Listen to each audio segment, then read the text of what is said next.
Okay, welcome back to the channel. So in the previous class we have seen derivations of half a rectifier. In that, what is IDC, IM by pi, VDC, IM by pi into RL, IRMS.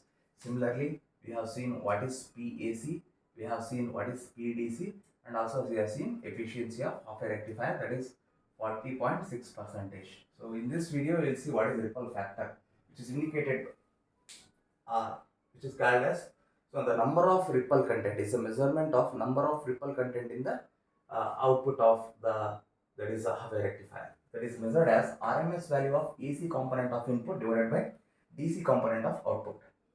To write this, so here we will take the help of this. I square RMS is I square AC and I square DC. So from this we should write what is I square AC. So I square AC is I square RMS minus I square DC. So from this what I will get is IAC. IAC is nothing but it is square root of I square RMS minus I square DC, right? So here the ripple content can be written as IAC, AC component, RMS value of AC component of input divided by it is DC component of output.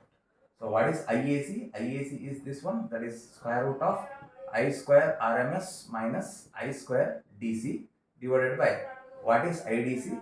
IDC is, we know that it is IM by pi. So we will write it as IM by pi, right? So now after that we will see and we will push this to here so that it is square root of I square RMS divided by it is Im by pi. If I push it to the under the square root, it becomes like this.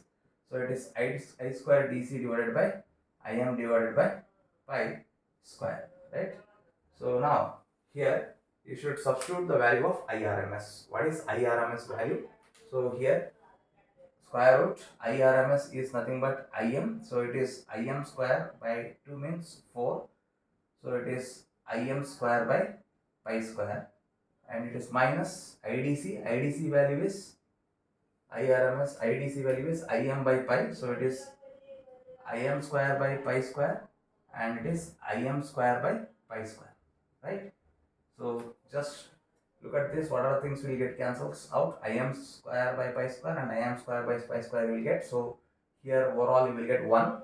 So it is just like this. So here I will write that R is equals to square root of Im square by 4.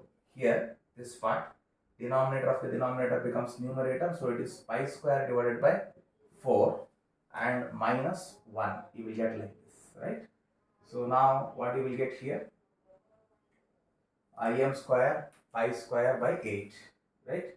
So I will take that Im square out, right? So you can take it as Im square, just cross check here, Im square and Im square will get cancels. So you need not write Im square. So that what you will get here? Only 4 by pi square. So here I will rewrite this portion. Im square and Im square, it is nothing but 1 by 4 into pi square, right? So it is pi square by 4 minus 1. So if we calculate this value, R is equals to, you will get 1.21. So if I multiply it by 100, you will get R is equals to 121.1 percentage or 121 percentage, right? So what is the meaning of this? As the number of ripple percentage increases, if R started increases, efficiency started decreases. Means the DC output, we are not getting that much efficient. So that is the conclusion. What is the conclusion? So this ripple factor R, if it increases, if it is high, efficiency is low. So in this case, what is that? R value is 121 percentage and efficiency is 40 percentage only, right? So this is a drawback of half wave rectifier derivations.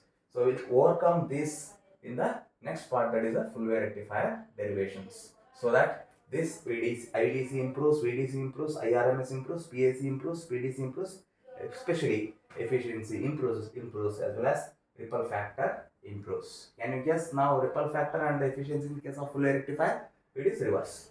Ripple factor decreases and efficiency increases. It is a advantage. Thank you. We will see in the next video. Stay tuned to this channel. Click on the bell icon for the latest notifications.